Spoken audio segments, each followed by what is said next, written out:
Saudi আরবে অপহরণ করে 35 লাখ টাকা মুক্তিপণ আদায় করছে। মাগুরা থেকে একজন গ্রেপ্তার হচ্ছে। দেখেছেন কি নুরানি চেহারা? ক্লোজ করে দেখেন এডিটর সাহেব, এই হুজুর 5 লাখ টাকা পেয়েছে ওই 35 লাখ টাকা থেকে। আবার আর একটা নিউজ দেখেন, সৌদি আরবে রাসেল নামের এক প্রবাসী বাংলাদেশিকে অপহরণ এবং মুক্তিপণ আদায়ে জড়িত 3 ব্যক্তিকে গ্রেপ্তার করছে পুলিশ। এই গ্রেপ্তারকৃত ব্যক্তিরা হইল আকরাম 33 বছর বয়স, ইসমাইল হোসেন 34 এবং মজিব রহমান 26। লক্ষ্মীপুর এবং ব্রাহ্মণবাড়িয়া অভিযান চালায় খিলগাঁও থানার পুলিশ তাদেরকে গ্রেপ্তার করছে। খিলগাঁও থেকে যায় এই মোট 4 জন ধরা পড়েছে আমার হিসাব অনুযায়ী বাংলাদেশে।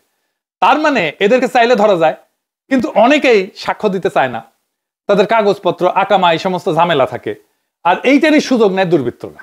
আচ্ছা বলেন তো, এই যে সৌদিতে যারা যায় তারা কি শখ করে যায়?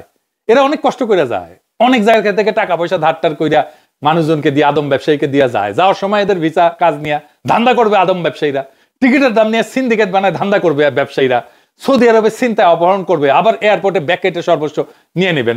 পাইছেন কি? দরিদ্র মানুষের উপরে এত জুলুম কেন? মানে আপনাদের কত টাকা লাগবে? বাইসে থাকতে কত টাকা লাগে?